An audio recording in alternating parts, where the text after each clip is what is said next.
Rill had studied over 300 species across the galaxy.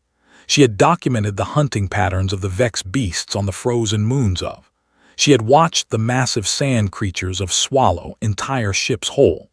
She had even survived an encounter with the deadly spike worms of the Outer Rim. Nothing had prepared her for what she was about to witness aboard the human starship Horizon. The ship was large by galactic standards.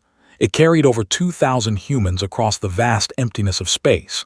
Rill had been sent by the Galactic Science Council to study these strange creatures. Humans were new to the galactic community. They had only discovered faster-than-light travel 50 years ago. Most species took thousands of years to reach that point.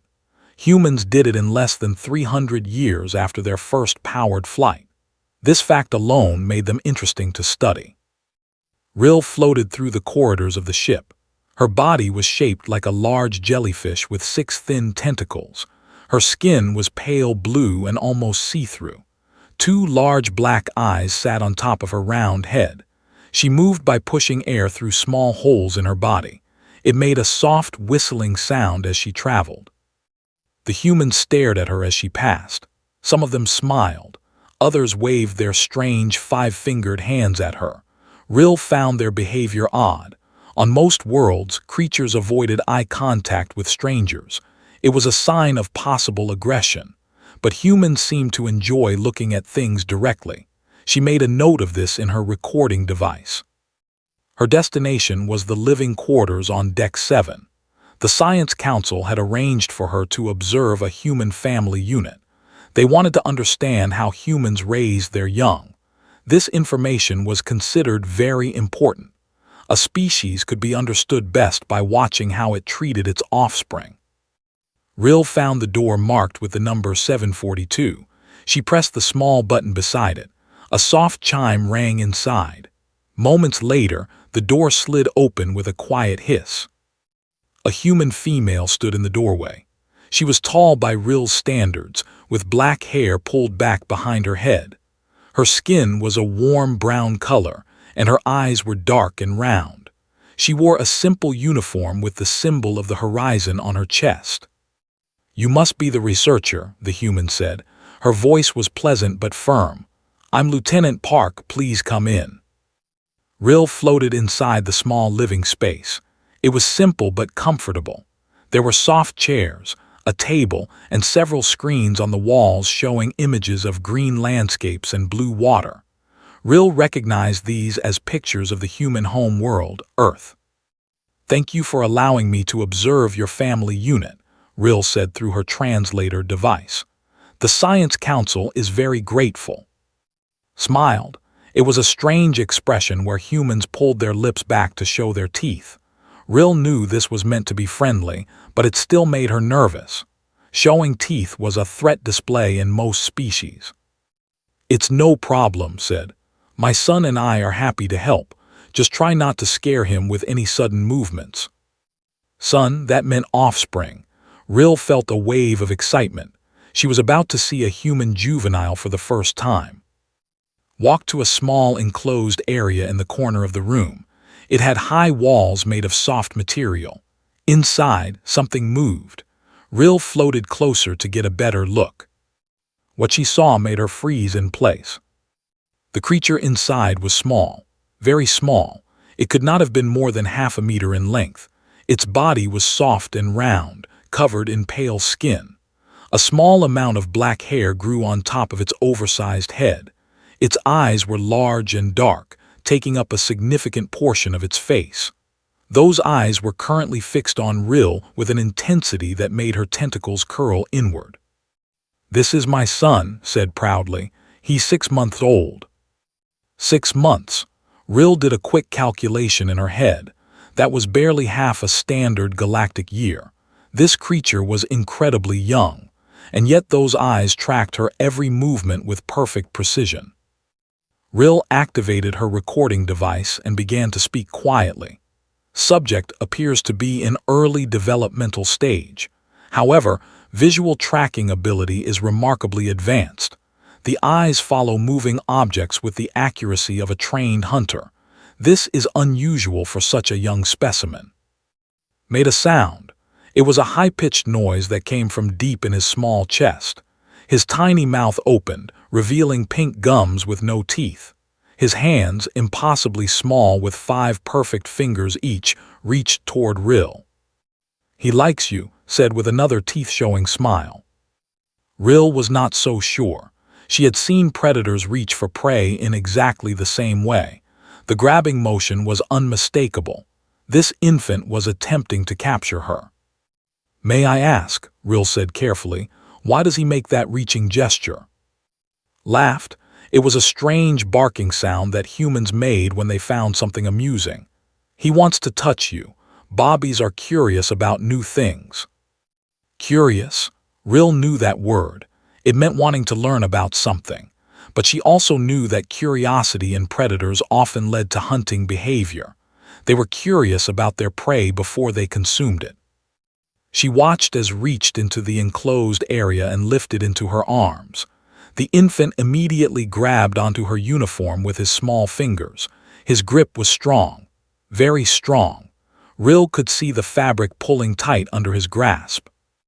"Note," Rill said into her recorder. "Infant demonstrates significant grip strength. Hands appear designed for grasping and holding, possibly for climbing or for securing prey. Further observation required." Carried to a chair and sat down. She opened a container and removed a small bottle filled with white liquid. She placed the end of the bottle near his mouth. The infant immediately latched onto it and began to drink. Rill watched in fascination. The feeding behavior was intense. His entire body seemed focused on consuming the liquid. His eyes never closed. They stayed open, watching the room around him even as he fed. "His eyes remain open during feeding," Rill observed. "This suggests a need to maintain awareness of surroundings even during vulnerable moments." Classic prey species would close their eyes to focus on feeding. Predator species keep their eyes open to watch for threats or opportunities. Looked up at Rill with a confused expression. "What was that?" "Nothing important," Rill said quickly. "Just scientific observations." The feeding continued for several minutes. When the bottle was empty, lifted to her shoulder and began to pat his back gently. Moments later, the infant made a loud burping sound. Rill nearly jumped out of her membrane. The sound was startling and aggressive. It echoed through the small room like a warning call. "Sorry," said with a small laugh. "Bobbies need to burp after eating. It helps their digestion." Rill was not convinced. That sound had been loud enough to be heard from a great distance. In the wild, such a noise would serve as a territorial marker. It would tell other creatures that this area was claimed, that this small predator had fed here and would feed here again. She looked at its face. The infant was staring directly at her. Those dark eyes held no fear, no uncertainty. They held only focus, complete and total focus. Rill had seen that look before. She had seen it in the eyes of the Vex beasts just before they struck. She had seen it in the sand creatures as they prepared to swallow their prey. She was looking at a predator, a very small, very young but unmistakable predator. And she was going to be living with it for the next 30 standard days.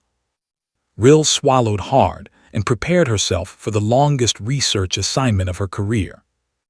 3 days had passed since Rill began her observation of the human infant designated. In that time, she had filled 17 data files with her notes. Each file contained more alarming information than the last. She was beginning to believe that the Galactic Science Council had made a serious mistake in sending her alone. The morning cycle had just begun on the horizon. Artificial light filled the corridors to simulate the day and night patterns of Earth. Rill had learned that humans needed this cycle to function properly. Without it, their bodies became confused and weak. She found this interesting. A species that had conquered space travel was still dependent on the light patterns of their home world. Rill floated into the living quarters of the Park family unit, was already awake, sitting at the small table with a cup of dark liquid in her hands. The humans called this drink coffee. Rill had learned that it contained a mild stimulant that helped humans wake up and focus. Another sign of their predatory nature, she thought. Hunters needed to be alert. "Good morning," Rill said with a tired smile. "Had a rough night. He kept waking up every few hours." Rill's tentacles twitched with concern. Was he in distress? Was there a threat? Laughed softly. "No, nothing like that. Bobbies just wake up sometimes. They're hungry or uncomfortable, or they just want attention." Attention. Rill noted this word carefully. The infant demanded attention from his caretaker multiple times during the rest cycle. This was a classic dominance behavior. By disrupting the sleep of the adult, the offspring established its importance within the family unit. It was training the adult to respond to its needs immediately and without question. A sound came from the sleeping area. It started low, almost like a hum. Then it grew louder and louder. Soon it filled the entire room with a high-pitched wailing that made Rill's membrane vibrate painfully. "That's him now," said, standing up quickly. "Excuse me for a moment." Rill followed at a safe distance. She wanted to observe this behavior up close, but she also wanted to maintain a clear path to the exit if necessary. Entered the small room where slept. The infant was lying on his back in his sleeping container. His face was red. His mouth was wide open. The sound coming from him was incredible in its intensity. Rill had heard emergency alarms on starships that were quieter than this creature. "Subject is producing a vocalization of extreme volume," Rill recorded quietly. "The sound appears designed to cause immediate response from nearby adults. It creates a sense of urgency and distress in the listener. I find myself wanting to do anything to make it stop. This is clearly a sophisticated manipulation technique." Picked up and held him against her chest. She made soft sounds and rocked her body gently from side to side. Slowly, the terrible wailing began to decrease. Within a few minutes, had stopped crying completely. "There we go," said softly.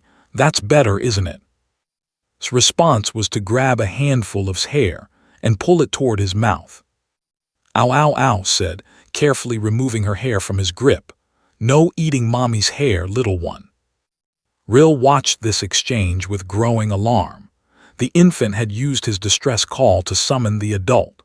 Once the adult was close enough, he had immediately attempted to grab and consume part of her body.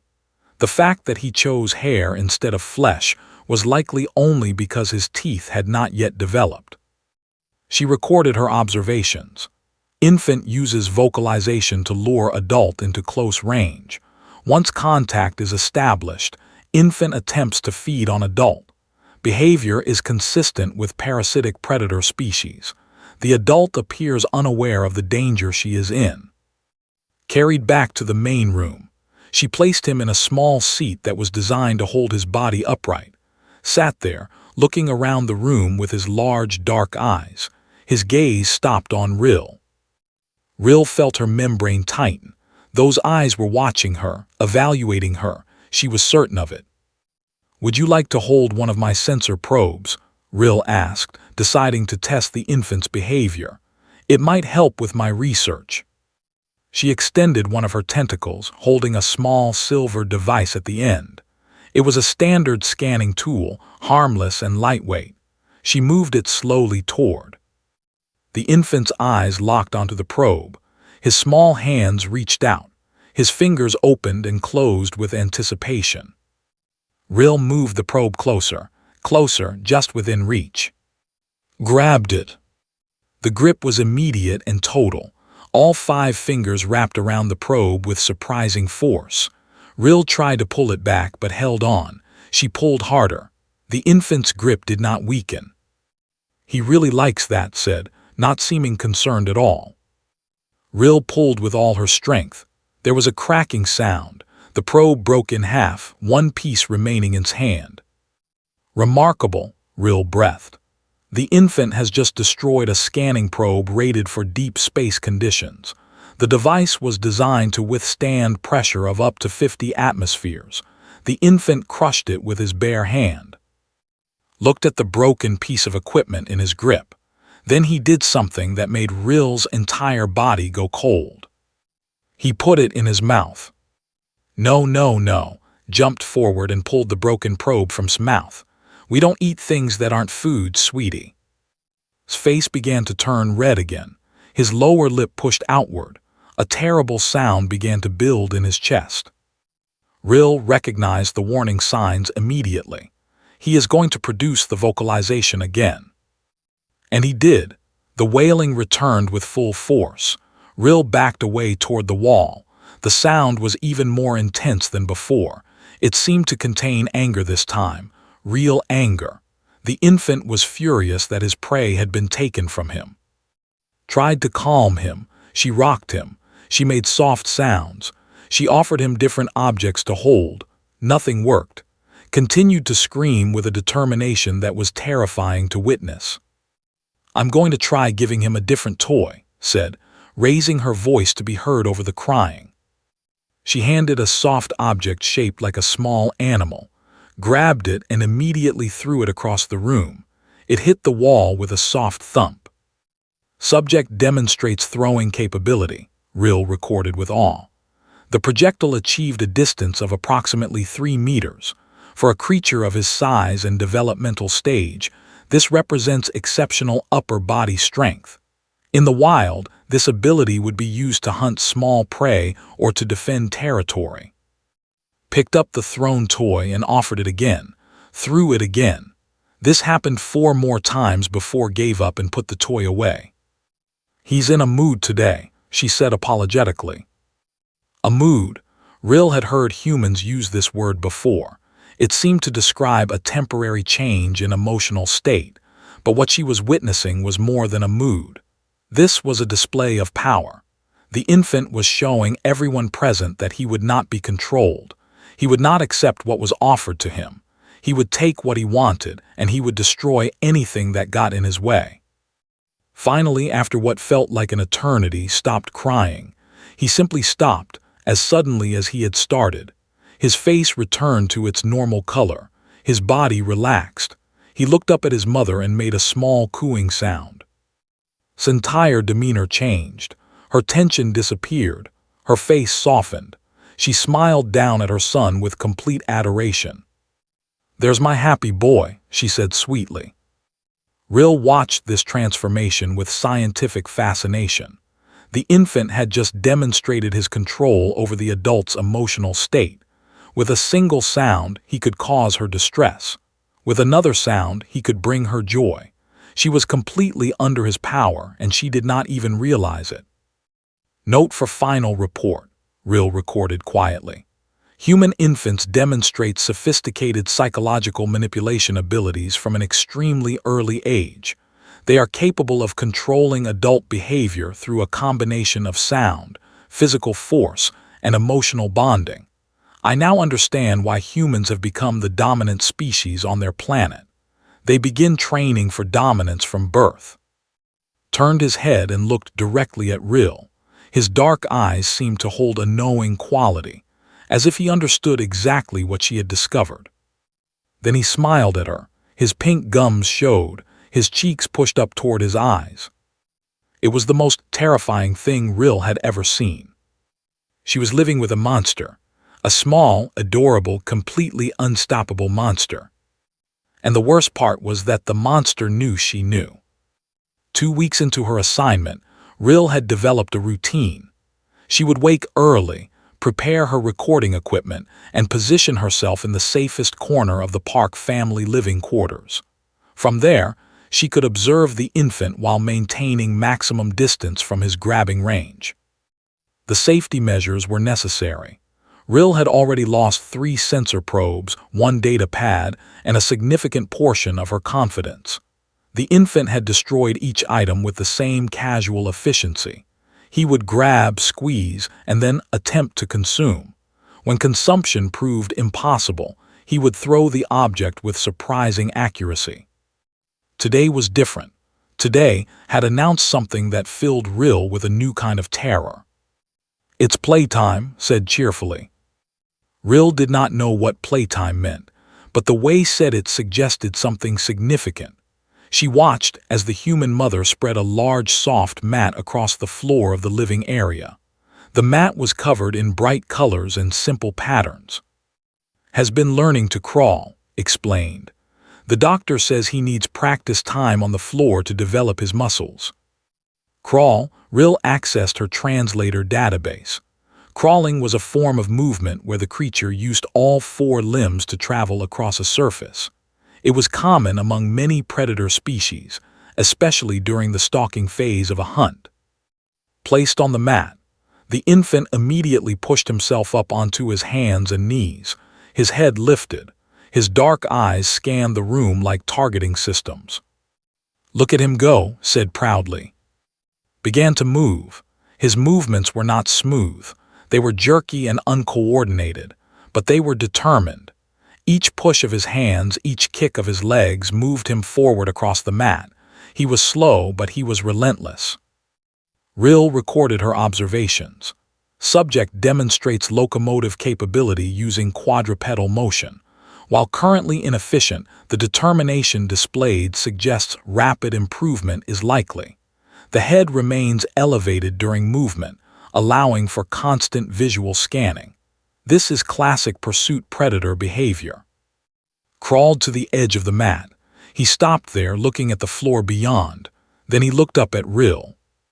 Rill felt her tentacles curl inward protectively. The infant smiled. Then he crawled off the mat and onto the hard floor. "Oh, adventurous today," said. She did not seem concerned that her offspring was now free to roam. Rill watched as crawled across the floor. His target became clear very quickly. He was moving toward her. "The infant is approaching my position," Rill said into her recorder, trying to keep her voice steady. "Speed is approximately 0.3 meters per second. At current rate, contact will occur in approximately 15 seconds. She could move. She knew she could move. But scientific duty held her in place. She needed to observe. She needed to document. The Galactic Science Council was counting on her. Crawled closer, 10 seconds away, his eyes never left her. 5 seconds. His breathing was heavy from the effort. Small sounds of determination came from his throat. 2 seconds. His hand reached out toward her nearest tentacle. Contact. Small fingers wrapped around Rill's tentacle. The grip was firm but not painful. The infant pulled himself closer, using her body as support. Soon he was sitting right next to her, one hand still holding her tentacle, the other reaching for her face. "He caught you," said with a laugh. "You're his new favorite thing to explore." Explore? Rill knew this was supposed to be innocent. Infants were curious. They wanted to learn about their environment through touch. This was what believed was happening. But Rill knew better.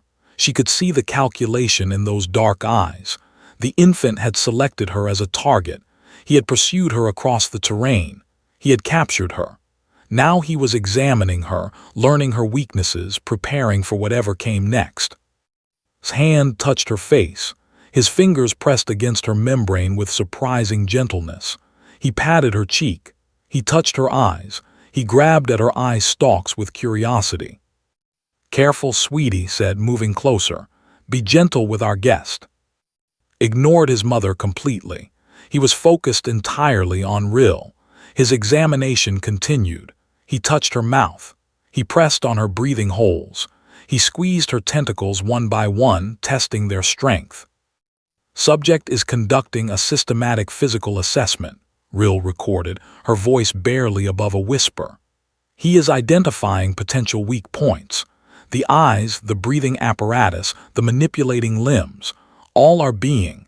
This behavior is consistent with predator species evaluating potential prey." Found something that interested him.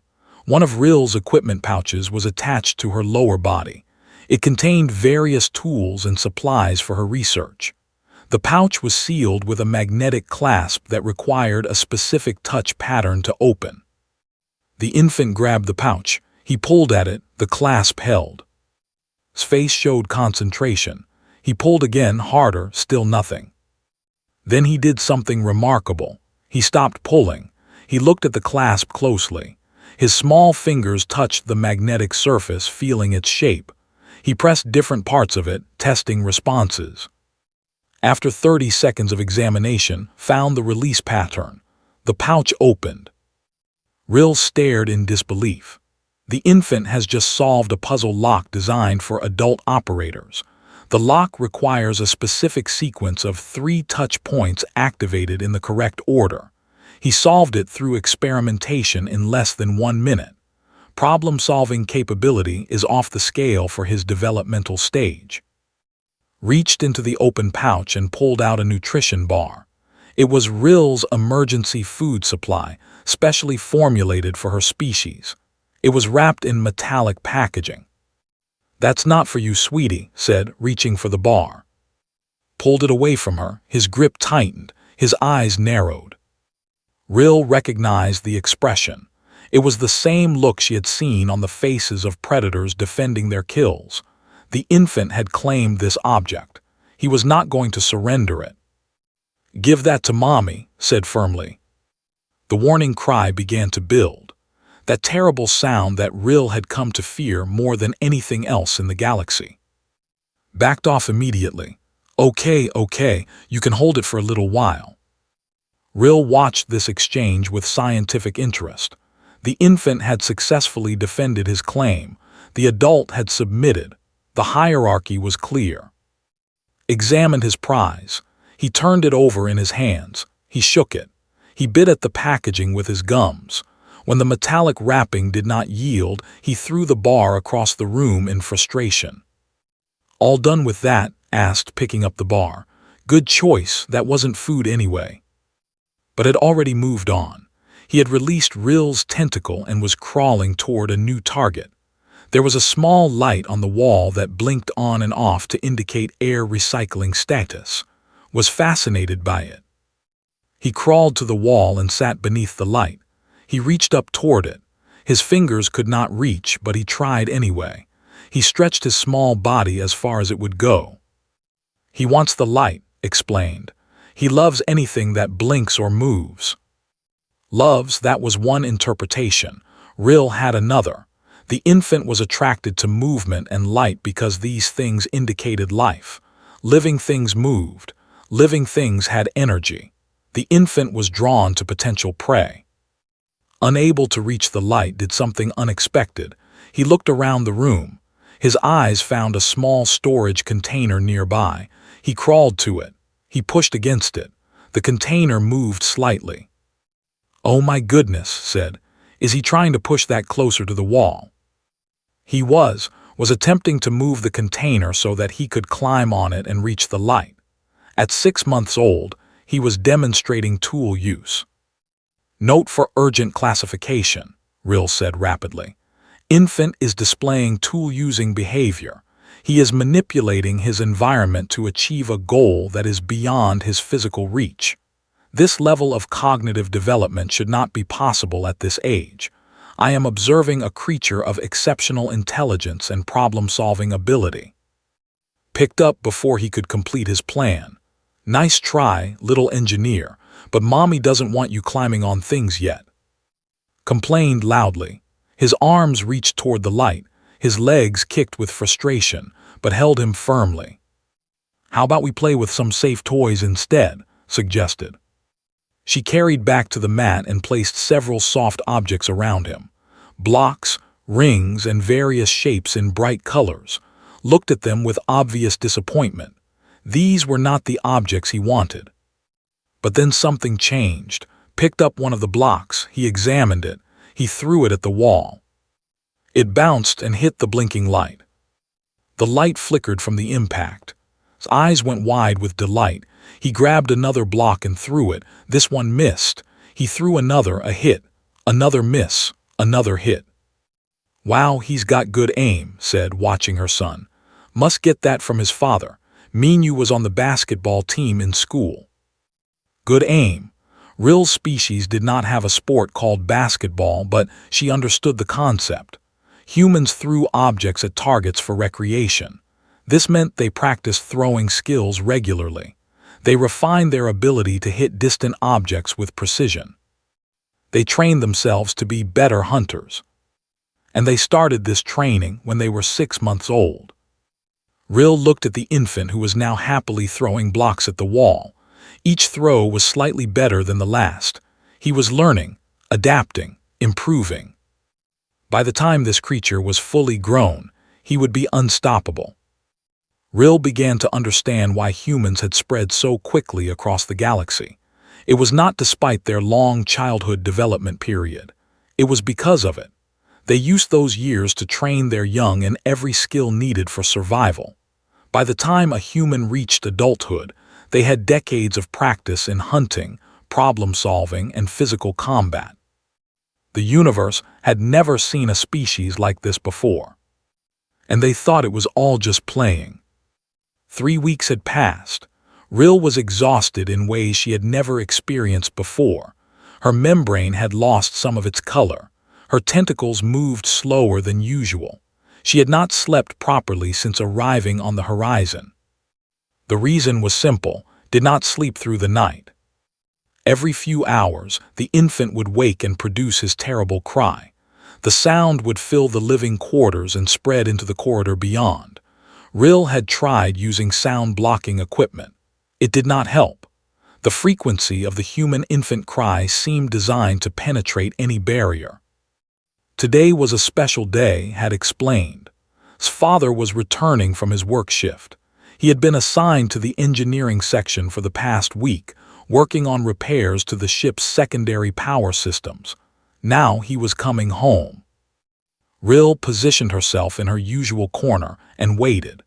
She was curious to see how the infant would interact with another adult member of his pack. The door opened. A tall human male entered the room. He had short black hair and a friendly face with tired eyes. His name was Park Minyu, and he was father.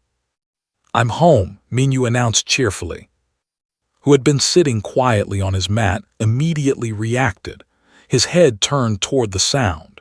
His eyes locked onto the new arrival. His entire body seemed to vibrate with energy. Then he screamed. But this was not the angry cry that Rill had come to fear. This was different. It was higher in pitch, almost musical. Arms reached toward his father. His legs kicked rapidly. His face showed an expression of pure joy. "There's my little man." Minyu crossed the room quickly and picked up his son. He lifted high into the air and then brought him down for a tight embrace. "Did you miss Daddy?" Grabbed 2 handfuls of his father's hair and pulled hard. "Oh yes, I missed you too." Minyu laughed through the pain. Rill observed this reunion with interest. The infant had displayed completely different behavior for each parent. For he showed demanding authority. For Minyu, he showed enthusiastic greeting followed by immediate physical dominance through hair pulling. Note, Rill recorded. Infant modifies behavior based on which adult is present.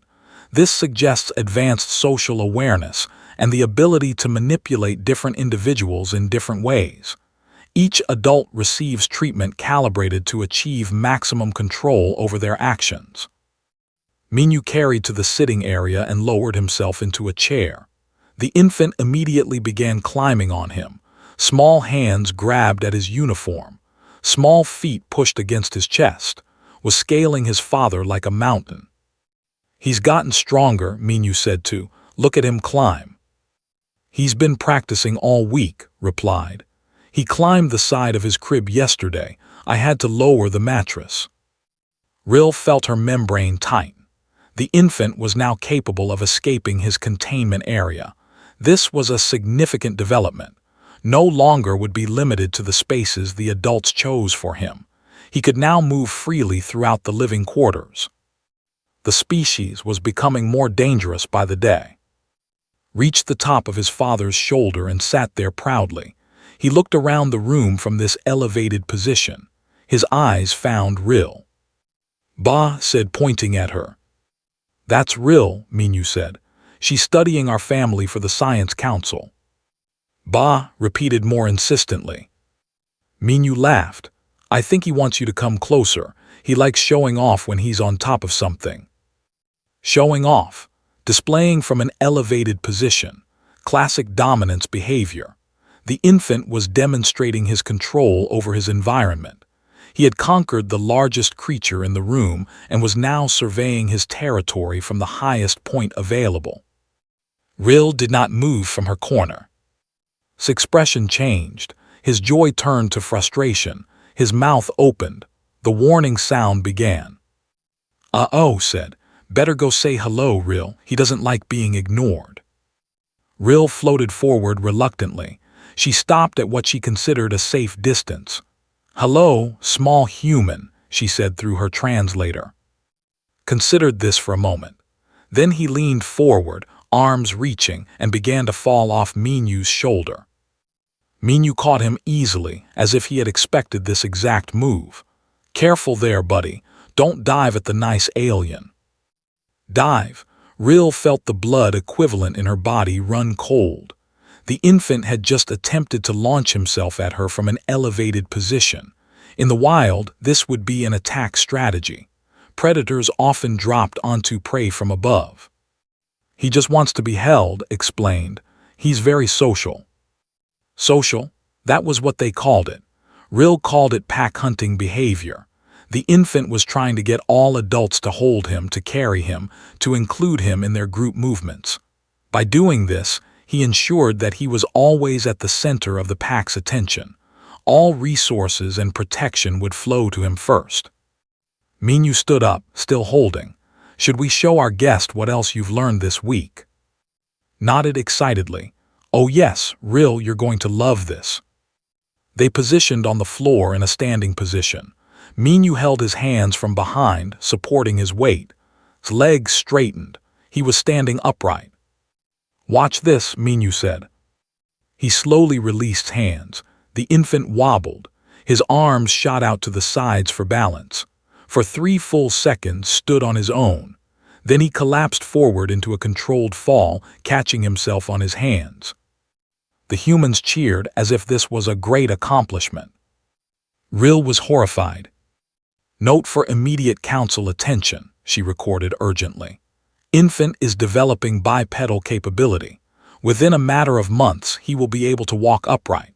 This will free his manipulating limbs for other uses, such as carrying tools, weapons, or additional offspring. The tactical advantage of upright locomotion cannot be overstated. These creatures are becoming more dangerous at an accelerating rate."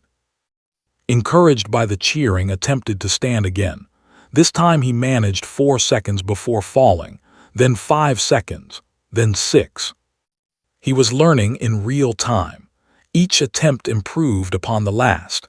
His body was adapting to the challenge with remarkable speed. "He's going to be walking before we know it," said proudly. Walking, running, climbing, jumping. These creatures would eventually be able to do all of these things with their bodies while simultaneously using their hands for complex tasks. They could chase prey across any terrain. They could build traps. They could create weapons. And they started training for this from the moment they could move. Evening came. Minyu prepared food for the family while fed his evening meal. The infant consumed his nutrient mixture with the usual intensity. His eyes watched everyone in the room even as he ate. After feeding, something new happened. Minyu took from and sat with him in the large chair. He held a book, a real paper book which was rare on starships. He began to read aloud. Rill recognized this as a bonding ritual. The adult male was teaching the infant about language and story, but as she listened to the words, she realized it was more than that. The story was about animals, Earth animals. In the story, different creatures competed for food and territory. The hero of the story was a small creature who outsmarted larger predators through cleverness and determination. They were teaching the infant hunting strategies. Through the guise of simple stories, they were programming his young mind with the skills needed to survive in a hostile environment.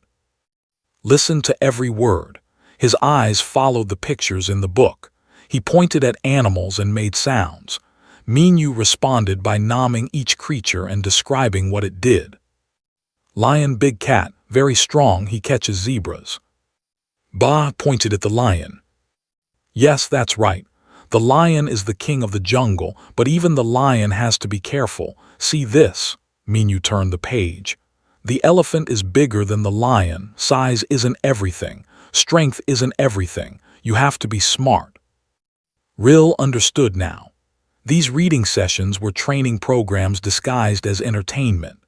The parents were teaching their offspring about predator hierarchies, about the relationship between size and intelligence, about the importance of strategy over brute force.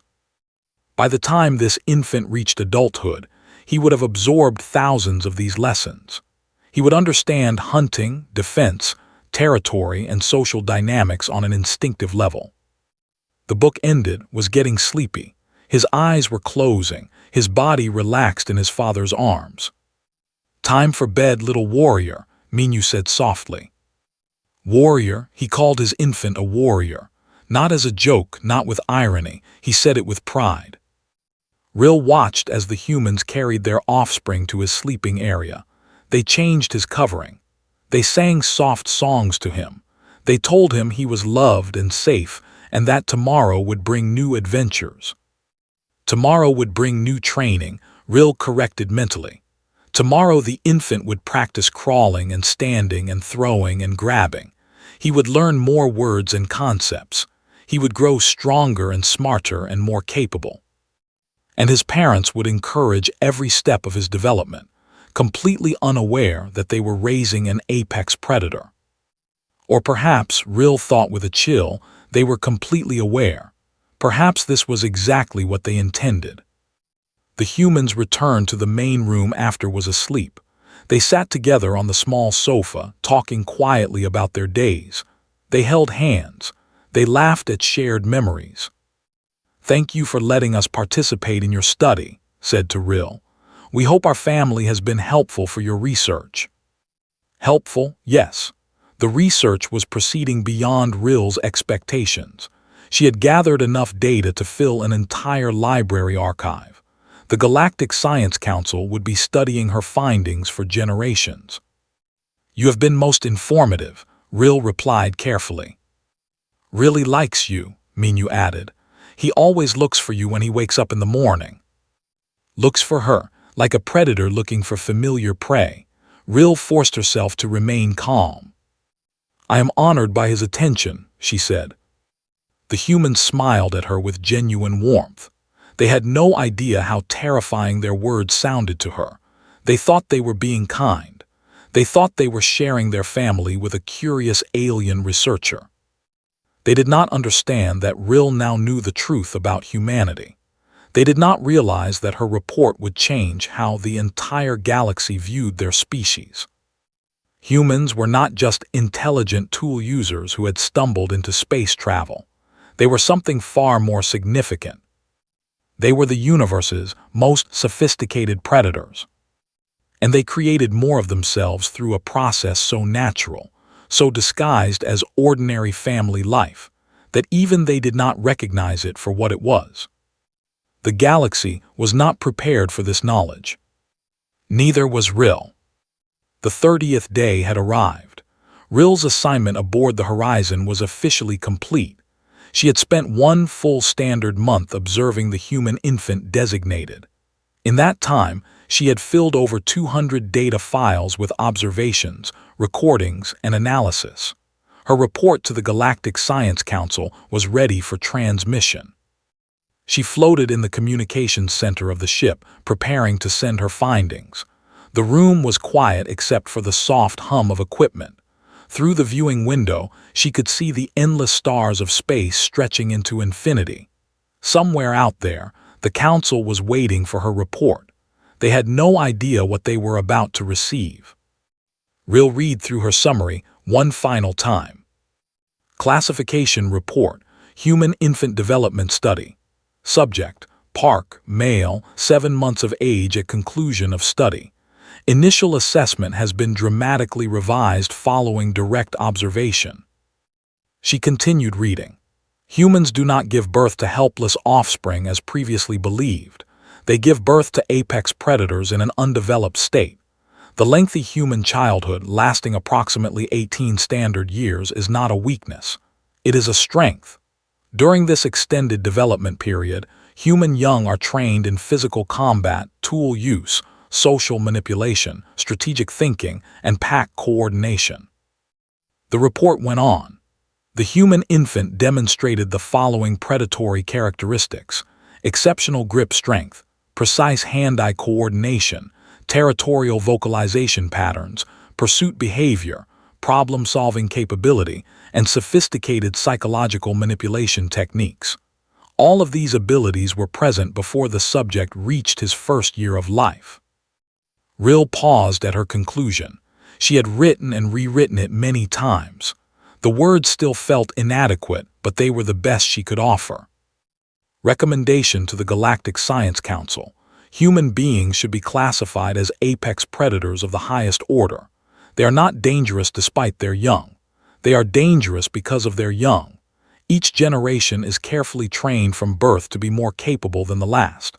The galaxy has never encountered a species with such deliberate and sophisticated offspring development. Extreme caution is advised in all future dealings with humanity. She was about to transmit the report when the door to the communications center opened. Lieutenant Park floated inside, carrying in her arms. "There you are," said with a smile. "We wanted to say goodbye before you left." Rill quickly closed her report file. "That is very thoughtful of you." Moved closer, was awake and alert, his dark eyes immediately finding Rill. Over the past month she had learned to read his expressions. Right now he looked almost sad. "He's going to miss you," said. "Every morning he looks around for you. I think you've become part of his routine." Part of his routine. Rill understood what this meant now. The infant had incorporated her into his territory. She was a known element in his environment. Her absence would require adjustment. "Bah," said softly, reaching one hand toward Rill. Despite everything she knew, despite all her scientific observations about his predatory nature, Rill felt something unexpected. She felt moved by this small gesture. She extended a tentacle toward the infant, grabbed it immediately, but his grip was gentle this time. He held her tentacle and made soft, cooing sounds. "He really does like you," said. "You know, I've read some of your preliminary reports, the ones you shared with the ship's science officer." Rill felt her membrane tighten with alarm. "You have?" Nodded. "I found them very interesting, especially your observations about behavior." She paused. "You think he's a predator, don't you?" There was no point in denying it. "I believe humans display characteristics consistent with apex predator species. Yes. Your offspring in particular has demonstrated remarkable capabilities that support this classification." Did not seem offended. Instead, she looked thoughtful. "Would you like to know what I think?" Rill hesitated. "I would be interested in your perspective." Sat down in one of the chairs, adjusting in her lap. The infant continued to hold Rill's tentacle, his small fingers moving gently across her membrane. "You're right that humans are predators," began. "We evolved on a planet where we had to hunt to survive. We developed tools and weapons. We learned to work in groups. We became very good at killing things." Rill recorded this confession silently. "But you're missing something important," continued. "Yes, grabs things. He screams when he wants attention. He throws objects and climbs on furniture and tries to put everything in his mouth. You see all of this as predator training." "Is it not?" Rill asked. Smiled. "It's learning. That's all it is. He's learning about his world. He grabs things because he wants to understand what they are. He screams because it's the only way he knows how to communicate. He throws things because he's figuring out how objects move through space." She looked down at her son with eyes full of love. "He's not training to hunt, Rill. He's training to live. He's learning how to be part of a family, how to connect with other people, how to explore and discover and grow." Rill considered this. "But the result is the same. He is developing capabilities that will make him a formidable adult." Formidable at what, though? Asked. Look at him right now. What is he doing? Rill looked at. The infant was still holding her tentacle. He was not squeezing it or pulling it. He was simply holding it, occasionally patting it with his other hand. His expression was peaceful. He is maintaining physical contact, Rill observed. He's showing affection, corrected gently. He's bonding with you. Over the past month, he's come to see you as part of his world, someone he cares about, someone he trusts. Trust. This was a concept Rill had not considered in her analysis. Humans are predators, continued. But we're also something else. We're social. We form connections. We build relationships. Yes, our bobbies grab everything they can reach, but they also hug. They cuddle. They laugh with joy when they see someone they love. Chose that moment to prove his mother's point. He released Rill's tentacle and reached toward her face. But instead of grabbing, he simply touched. His small palm rested against her cheek with perfect gentleness. Bah, he said softly, and then he smiled. Rill felt her entire body still. In that moment, she understood something that all her scientific observations had missed. Yes, this infant was developing predatory capabilities. Yes, he would grow into a formidable adult. But those capabilities would not be used solely for hunting or combat. They would be used for protection, for building, for nurturing, for love. Humans had the power to be the deadliest species in the galaxy, but they chose, most of the time, to be something else. They chose to be explorers and builders and friends. They chose to raise their young not just as hunters, but as members of a vast interconnected community. I may need to revise my report, Rill said quietly. Laughed. It was that strange barking sound that Rill had once found threatening. Now it seemed warm and welcoming. You're welcome to keep observing us if you want. I'm sure would enjoy having you around longer. Rill looked at the infant, looked back at her with those dark eyes that she had once found so intimidating. Now she saw something different in them. She saw curiosity, wonder, affection. Thank you, Rill said, but I believe my observation period is complete. I have learned what I needed to learn. She floated back to her console and opened her report file. She read through her conclusions one more time. Then, carefully, she added a new section. Addendum to Classification Report. Following extended interaction with the subject and discussion with human guardians, initial assessment requires modification. While humans do display apex predator characteristics, these traits serve multiple purposes beyond hunting and combat. Human infants develop strong capabilities not solely for predation, but for social bonding, creative problem-solving, and cooperative behavior. She continued writing. The human infant's grabbing behavior also serves to establish connection. The vocalization serves to communicate needs and emotions. The throwing and climbing develop skills that will be used for construction, exploration, and play, as well as for defense. Revised recommendation. Humans should still be classified as apex predators. However, they should also be classified as highly social beings with complex emotional lives. They are dangerous when threatened, but they are also capable of profound loyalty, creativity, and compassion. The galaxy should approach humanity with respect rather than fear. Rill saved the revised report. She looked once more at End. The mother was playing a simple game with her son, hiding her face behind her hands and then revealing it. Each time her face appeared, laughed with pure joy. "What is that game called?" Rill asked. "Peekaboo," answered. "It teaches bobbies about object permanence, that things continue to exist even when you can't see them."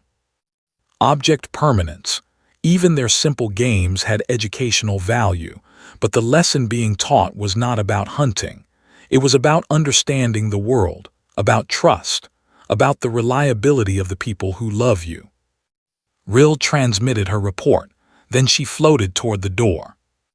"Goodbye, small human," she said too. "I hope your development continues successfully." Responded by clapping his hands together and making a happy sound. Then he pointed at Rill and said his favorite word. "Bye." Translated, I think that means he likes you. Rill felt something strange in her chest. If she had a heart like humans did, she might have called it warmth. "I like him too," she admitted. "He is a remarkable specimen." She left the communications center and made her way to the shuttle bay. Her ship was waiting to take her back to the Science Council. She would present her findings in person. She would tell them about human infants and their terrifying capabilities. But she would also tell them about the other things she had learned. About how a small creature could be both predator and friend. About how strength could be used for protection rather than destruction. About how the most dangerous species in the galaxy might also be the most loving. As her shuttle departed from the horizon, Rill looked back at the great starship. Somewhere inside, a human infant was probably grabbing something, or screaming for attention, or throwing objects at walls. But he was also being held, being loved, being taught not just how to survive but how to live. The zoologist had called it apex predator behavior. The human had said, "That's just my infant." They were both right. And that, Rill decided, was the most remarkable thing about humanity.